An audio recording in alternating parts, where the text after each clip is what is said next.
Junior Mutula has just mentioned. That is a correct approach that should be taken when false utterances are made against leaders.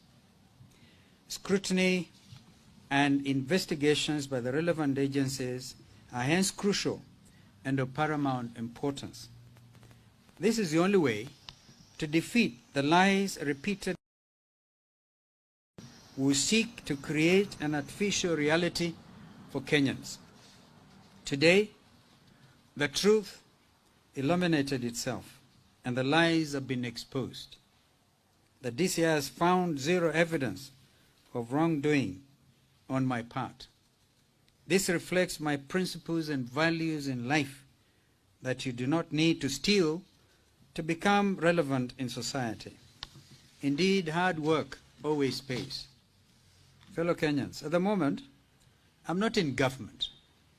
I'm working to lead this nation so as to champion your rights and protect your wealth for the future well-being of our country. Kenyans must be wise and seek clarity from vote seekers about real truths, truths about their possessions and their public service track records. We cannot have a man who dips his hand into the cookie jar at every single opportunity, and at the same time present himself as a messiah. I therefore insist that lifestyle audit must be made compulsory before one is cleared to contest for public office in the upcoming general elections. This should be across board, not just those seeking the high office of the President of the Republic, but all up to the level of MCAs. When President, I will ensure that this becomes a prerequisite for all government appointments. And I know that President Uhuru did talk about lifestyle audit, but I think Parliament must accept that they failed Kenyans with regard to the matter of bringing onto the floor of both the House, the National Assembly, and the Senate the regulations governing lifestyle audit. Therefore, this must become a priority.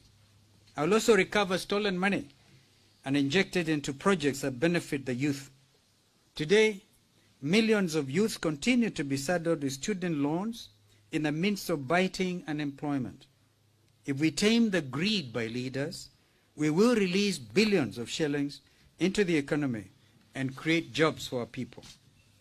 We cannot have a man who has looted our coffers and cabal of his allies who are facing serious economic crimes ascend to power. They are not seeking the presidency to serve Kenyans, but to protect their ill-gotten wealth. Similar to the landmark elections of 2002, exactly 20 years ago. And I must say similar to what has just happened in Zambia, where the result was so overwhelming. The young people wanting to take back their country went out and voted in droves for change. It will be the coming of age for many young people in our nation. I intend to speak to the youth emphatically about the power of their vote in determining their future. As a public servant who has had the opportunity to serve this nation in various capacities within government, including being our country's 10th vice president, I have always been guided by the principles of truth and justice. We cannot fathom a country where corruption becomes a way of life. We will wage an aggressive war against all those who have impoverished our country through relentless looting. To demonstrate our commitment on the war against corruption, I will establish, and I said this when we are launching this command center, the Office of the Protector of Public Interest, domiciled in the Office of the President, to complement the work of the EACC in confronting corruption in our public sector. We will also establish a State Capture Commission of Inquiry and lay bare to Kenyans the extent of the looting undertaken by those invoking the name of God to hoodwink Kenyans. And please notice, some of us are serious believers. And this does offend our own concept of what divinity is all about. This commission will be time-bound, and its recommendations will be acted upon by the DPP to institute prosecutions and institute an aggressive asset recovery campaign against enemies of the state. we must come to the painful realization that irrespective of how well we grow, unless we tame the gossip, and I mean taming it, we will never realize our potential as a nation. Corruption poses the greatest risk to our motherland, both economically and security-wise. If we make a mistake and allow these characters anywhere close to power, we will have killed the soul of our nation, and the consequences of it will be devilish for many decades to come. Fellow Kenyans, as he preaches a false hustler narrative, today the Deputy President owns 5 high-end helicopters piloted by white captains with an exclusive grabbed hangar at Wilson Airport. The ADC land, that is Agricultural Development Corporation land, in Laikipia was grabbed by William Ruto and must revert back to the state. He also took a loan at AFC to irregularly obtain land belonging to the former vice president. In fact, those who read the history of our countries, I think first Vice President Joe Murumbi, will know that he was a political saint. This land is actually village land in Kilgoris. Has also been similarly taken away. The National Land Commission made a finding that Western Hotels sits on land belonging to the Kenya Civil Aviation Authority. An attempt was even made to grab the land belonging to Langata Road Primary School. Poor kids, who doesn't remember them being tear-gassed so the land can be grabbed. And we stood firm with those children, Kenyan children, who have a right to school, to go to school. Imagine tear-gassing little kids to be able to satisfy what is clearly insatiable greed for land. The list is actually endless. We owe it to ourselves and the future generations to rid this country of corruption, which has plagued our economy, and to re-engineer our economy towards double-digit growth, better than when I was His Excellency Mwai Kibaki's Vice President. According to President Uhuru Kenyatta, we lose over 2 billion shillings a day of hard-earned taxpayers' money to thievery. Remember High Commissioner Edward Clay, when he once talked about that. I wanted to talk about even the land belonging to a Kenyan who has since passed away, Mr. Muteshi in Eldoret, 100 acres, gone. And even a criminal finding was actually made. I think there was an appeal. But an appeal is just an appeal. Today, fellow countrymen, I candidly put it to you, we must stop this vice once and for all. Na kutoka leo, jameni, tutamaliza wizi. Na wezi vile vile. Ndio tukasema, in fact, I think Deputy President gleefully said, sisi wana Wiper, tulikuwa tukisema kazi bila wizi. Akasema kwa sababu ya hii mambo ya yata, ati ni wizi bila kazi. We have made and put the record straight. Kwa hivyo hatuna, that's why I don't even want to speak much. I've made my statement clearly, hard-hitting, deliberately. Because we must bring to end this political nonsense. Or people stealing, yani mtu anaiba, kwa sababu ni mwizi, anaona watu wanakimbia, mwizi yule, mwizi, ndio yule, yeye ndiye mwizi. Mungu abariki Kenya yetu, awabariki vile vile nyenye nyote. Let us actually cultivate a culture under Chapter 6 of our country's constitution.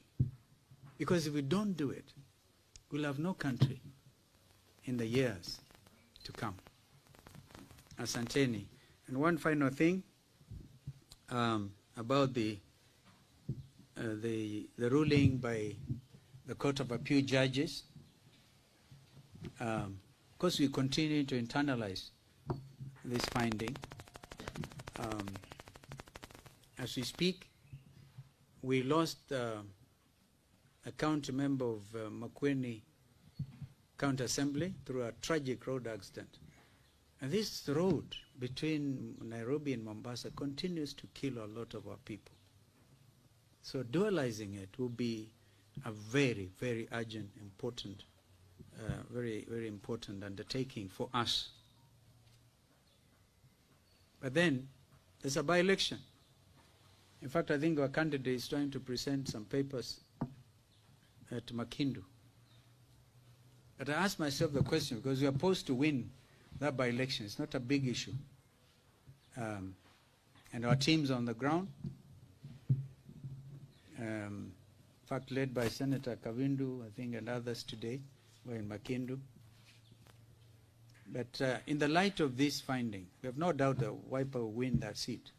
But in the light of this finding about the quorum of IEBC, I want to challenge IEBC themselves to come out on this matter, because I think there are several others, 2 or 3, by elections.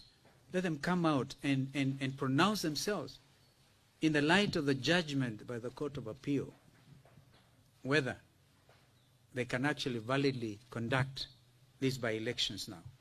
I would like to imagine the law, the finding may not apply retroactively, and therefore the yesteryear or yestermonth's by-elections can stand.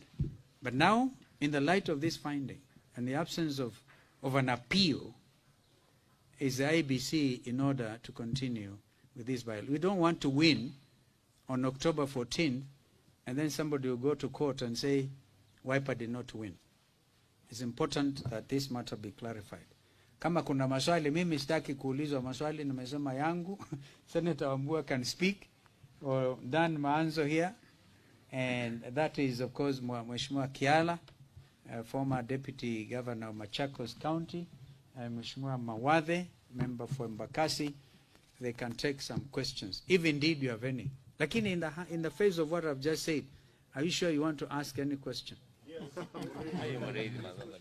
Yes, sir. My name is Musa from TV37. Yes, Musa. From what you said, you say that the Deputy President is incapacitated to lead the country. Several leaders... I wouldn't put it that way. All right. Yeah. Several leaders have called for the resignation, including President Uhuru Kenyatta. Would you say it is time for the Deputy President to resign? You see, that's a Jubilee issue. If he has a conscience, he should. If there's any conscience in him. But if he has a heart of stone, then you continue to see the posturing by others. We don't intend to leave this matter here, by the way, because my rights as a Kenyan citizen were violated by this pronouncement.